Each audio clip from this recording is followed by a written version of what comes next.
اعوذ باللہ من الشیطان الرجیم۔ پناہ مانگتا ہوں میں اللہ کی شیطان مردود سے۔ بسم اللہ الرحمن الرحیم۔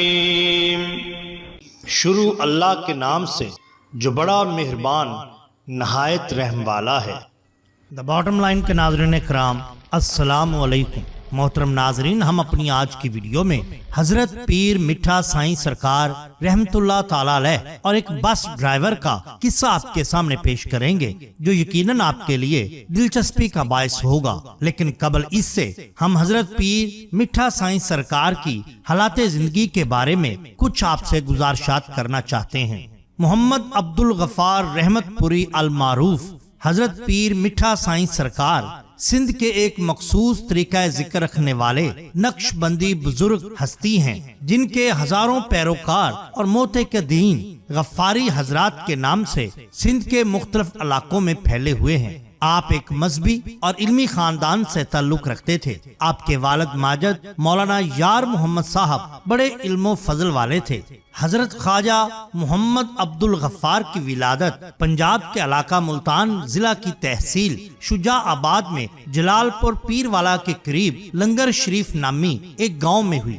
ابتدائی تعلیم آپ نے اسی گاؤں میں اپنے والد ماجد حضرت مولانا یار محمد صاحب سے حاصل کی۔ اس کے بعد عربی تعلیم کے لیے اچ شریف حضرت مولانا امام الدین صاحب کے پاس چلے گئے۔ پھر وہاں سے آپ نے ڈیرہ نواب میں آ کر کچھ وقت مولوی نظام الدین کے پاس بھی گزارا۔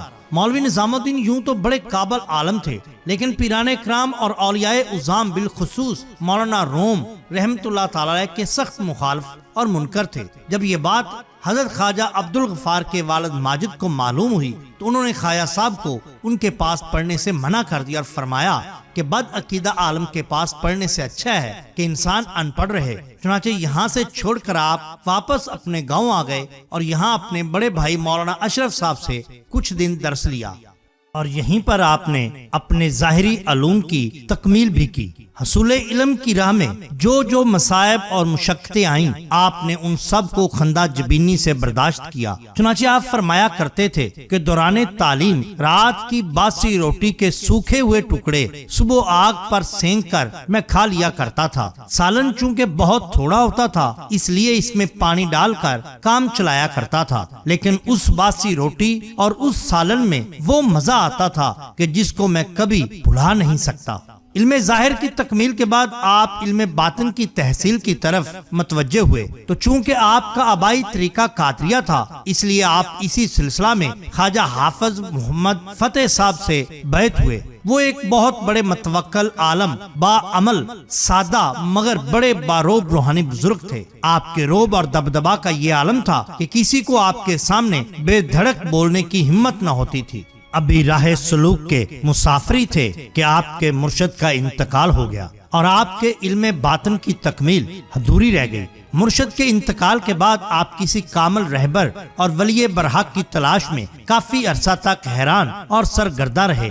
آخر خدا نے رہبری فرمائی اور خواجہ محمد سراج الدین نقش بندی جیسے بزرگ کے خلیفہ خواجہ پیر فضل علی قریشی رحمت اللہ تعالی کی ذات عطا فرمائی، جنہوں نے آپ کی باطنی تکمیل کر کے آپ کو خلافت اور اجازت سے سرفراز فرمایا۔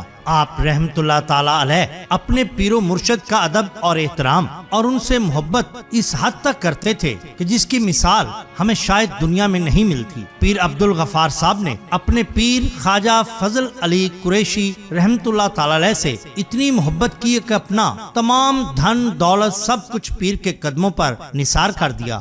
باغ اور زمینوں کی وہ آبائی ملکیت جو آپ کو ورثہ میں ملی تھی، سب پیر کے لنگر خانے کے لیے وقف کر دی اور خیرات کر دی، حتیٰ کہ اپنی بیٹی بھی پیر کے نکاح میں دے دی۔ اور ادب کا یہ عالم کہ پیر کی درگاہ پر کبھی آپ نے اپنے پاؤں میں جوتی نہیں پہنی۔ ناظرین کرام، ایک ہم ہیں کہ جو اپنے پیر و مرشد کے نام پر کچھ بانٹ بھی نہیں سکتے، حصہ بھی نہیں ڈال سکتے، لیکن یہ شان ہے اولیاء اللہ کی کہ قضائے حاجت کے لیے درگاہ سے بہت دور چلے جاتے تھے، حتیٰ کہ آستانہ مرشد کے قریب و جوار کی کوئی مٹی بھی بطور ڈھیلے کے کبھی استعمال نہیں کی۔ جب آپ سندھ سے اپنے مرشد کی خدمت میں حاضر ہوتے تو سینکڑوں آپ کے مرید آپ کے ہمراہ ہوتے، لیکن مرشد خانہ کے ادب کی خاطر کسی مرید کو اجازت نہ تھی کہ وہ آپ کی جوتیاں اٹھائے یا آپ کا پانی کسی لوٹے میں بھرے، ادب کی خاطر یہ سب کام آپ خود کیا کرتے تھے اور اس کے کرنے میں کوئی آر یا شرم محسوس نہیں کرتے تھے۔ اپنے مرشد کے ہمراہ آپ نے سرہند شریف کا بھی سفر کیا۔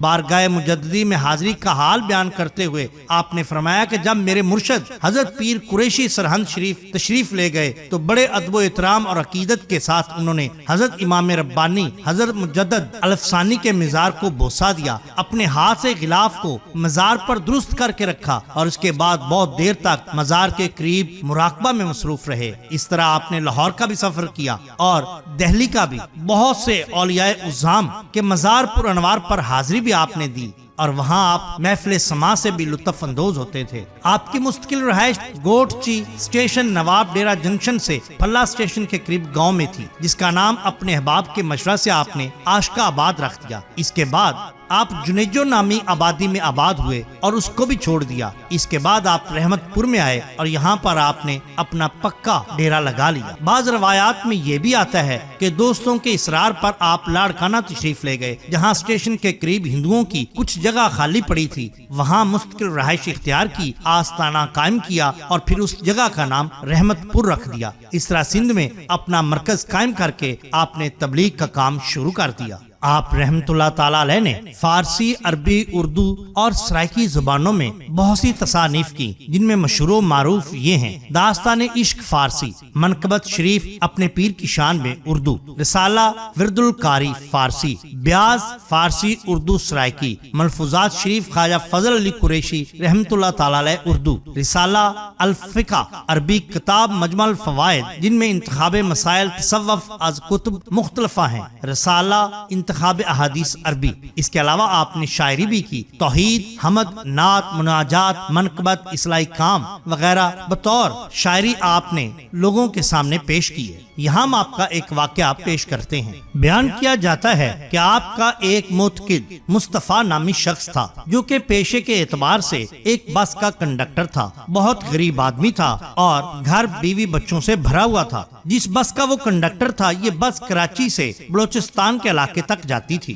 ایک بار حاضری میں کچھ تاخیر ہو گئی تو حاضر درگاہ ہوا اور عرض کی، حضور یہ میرا پیشہ مجھے آپ کی زیارت میں مخل کرتا ہے، کچھ ایسا انتظام فرمائیے کہ میں دیار مرشد سے ہر لمحہ سیراب رہوں۔ خدا کا کرنا ایسا ہوا کہ چند دن میں ہی مصطفیٰ نامی کنڈکٹر کنڈکٹری سے ڈرائیوری میں اور پھر ڈرائیور سے بس میں حصہ دار ہوا، ایک بس کا مالک بنا اور پھر اگلے چند سالوں میں باقاعدہ وہ بہت سی بسوں کا مالک ہوا اور ایک بس سروس جس کو غفاری بس سروس کا نام دیا گیا شروع کی۔ دن پھر گئے، اللہ نے بطفیل حضرت پیر میٹھا سائیں سرکار رحمت اللہ تعالی علیہ ایسا رنگ لگایا کہ جو سب نے دیکھا۔ آخر عمر میں سب کچھ بال بچوں کے سپرد کر کے مصطفیٰ در مرشد کا ہو کر رہ گیا اور زندگی کی آخری سانس تک وہیں ٹھہرا رہا۔ ناظرین کرام، یہ شان ہوتی ہے اولیاء اللہ کی۔ ہم ہر ماہ حضرت شیخ عبد القادر جیلانی رحمت اللہ تعالی علیہ اور قادریہ سلسلہ کے تمام بزرگان کی نیاز کا اہتمام کرتے ہیں، جس میں تمام دوست احباب اپنا حصہ ڈالتے ہیں۔ اگر آپ بھی اپنا حصہ لنگر غوثیہ میں ڈالنا چاہتے ہیں تو درج ذیل نمبر پر صرف 50 روپے کا حصہ ڈال کر اس میں شامل ہو سکتے ہیں۔ اگر آپ کو ہماری یہ ویڈیو پسند آئی ہو تو لائک کیجئے، سبسکرائب کیجئے ہمارے چینل دا باٹم لائن کو، تاکہ ہم آپ کے لیے اور بھی بہترین ویڈیوز لا سکیں۔ اپنے دوستوں کا، گرد و نواح کے لوگوں کا بہت خیال رکھیے۔ اللہ اور اللہ کے رسول صلی اللہ علیہ وسلم سے بے حد محبت کیجئے۔ آپ کا بہت شکریہ۔ اللہ حافظ۔